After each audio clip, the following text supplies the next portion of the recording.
Welcome to the world headquarters of K1OIK. We're going to do something a little bit different today. We're going to see the ball erector.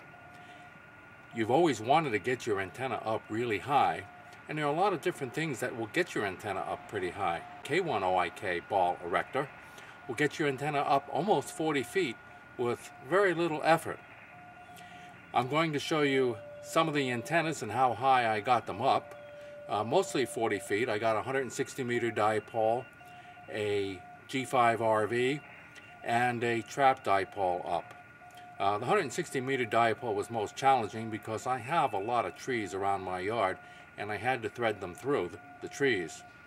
I got this thing from a hardware store that allows me to cut down branches up to 20 feet up, which allowed me to clear most of the antennas, and you'll see that as well.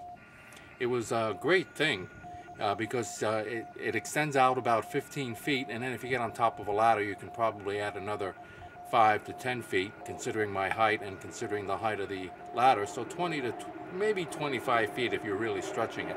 We can cut down some of those branches that interfere with us.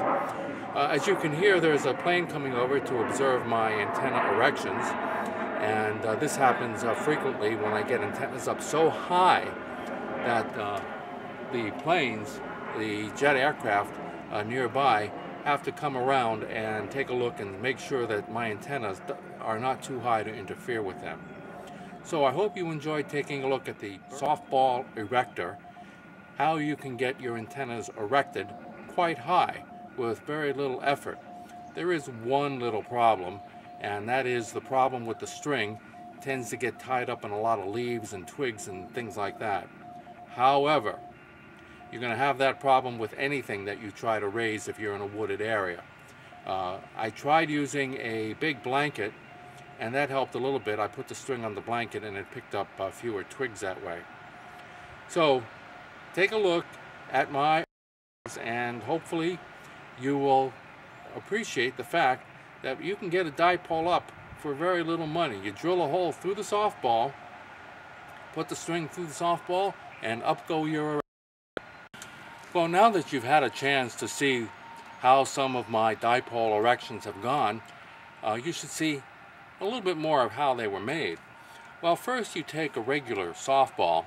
What you don't do is you can't use a wiffle ball, because the wiffle ball, although typical of many of the ball type things that hams have, which isn't a whole lot, the wiffle ball won't go up very high. You can't throw it very far, and it has very little weight to it. So even though this is very ham-like, we can't use a wiffle ball. So we take a regular softball. It probably weighs a few ounces, and we can throw it pretty far. We drill a hole into it, and then we wrap around a lot of string with it.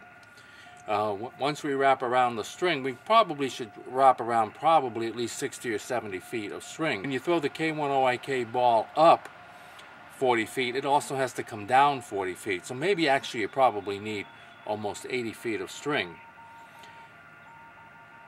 Hopefully your aim is pretty good, and once you've gotten it over a limb, you then tie it to a stronger piece of rope or wire, and then you can pull it up. If the wire snags where you connect the string to a thicker rope, if it snags because of the knot, you can wrap some cellophane tape around it, and that usually will let it go through some of those branches a little bit better.